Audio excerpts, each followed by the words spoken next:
علیحدگی کا حکم جاری کیا تھا، تو یہیں سے انہی چیزوں کو، انہی روایات کو اور قرآن حکیم کی ان 2 آیات کو بنیاد بناتے ہوئے وہ کہتے ہیں کہ خلا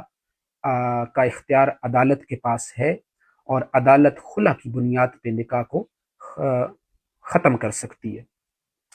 یہ ساری آیات کا حوالہ دیتے ہوئے، روایات کا حوالہ دیتے ہوئے، آخر میں وہ اپنی ورڈکٹ، ایک جو امپورٹنٹ سینٹینس ہے وہ میں آپ کے سامنے رکھ دیتا ہوں۔ وہ کہتے ہیں کہ it is explained that incurable aversion to the husband on the part of the wife would be sufficient justification for the خلا۔ وہ کہتے ہیں کہ یہ سارے بیانات اور یہ دلائل اس بات کا ثبوت ہیں کہ اگر یہ ثابت ہو جائے اور اگر یہ عدالت کے سامنے یہ بات آئے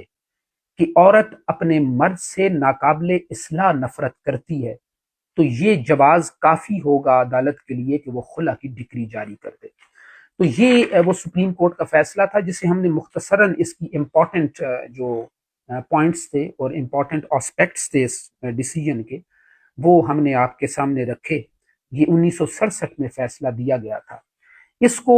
مختصراً دیکھنا اس لیے لازمی تھا کہ چونکہ ہم علماء کرام کی آراء اس موضوع سے متعلق، عدالتی خلا کی شرعی حیثیت سے متعلق دیکھ رہے ہیں۔ اس سے پہلے بھی چند علماء کرام کی آراء کو ہم نے سمجھنے کی کوشش کی۔ تو یہ جو پرٹیکولر ایک سگنیفیکنٹ ڈیسیجن تھا by the Supreme Court of Pakistan, اس پہ چونکہ مفتی تقی عثمانی صاحب نے پھر اپنی رائے دی، انہوں نے اس پہ اپنے اشکالات کو واضح کیا، ان کے ذہن میں جو سوالات اٹھتے تھے وہ ہمارے سامنے رکھیں، اور اپنے دلائل سے اور اپنے موقف کو پیش کرنے کی کوشش کی ہے۔ تو یہ لازمی تھا کہ مفتی تقی عثمانی کی رائے کو دیکھنے سے پہلے اور سمجھنے سے پہلے ہم اس سپریم کورٹ کے فیصلے کو جان لیں، جس فیصلے پر یہ نقد کیا گیا،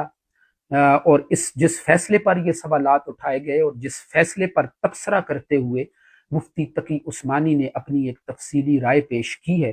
وہ نیکسٹ ایپیسوڈ میں ہم دیکھیں گے کہ ان کی رائے اس موضوع سے متعلق کیا ہے، اور وہ کیا دلائل پیش کرتے ہیں، اور وہ کس طرح کن دلائل کی بنیاد پر یہ ثابت کرنے کی کوشش کرتے ہیں کہ 1967 میں سپریم کورٹ آف پاکستان نے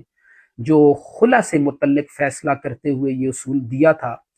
کہ عدالت شوہر کی رضامندی کے بغیر بھی خلا دے سکتی ہے، ان کے مطابق یہ رائے کس طرح غلط ہے اور یہ فیصلہ کس طرح درست نہیں ہے۔ تو نیکسٹ ایپیسوڈ میں انشاءاللہ ہم اسے زیر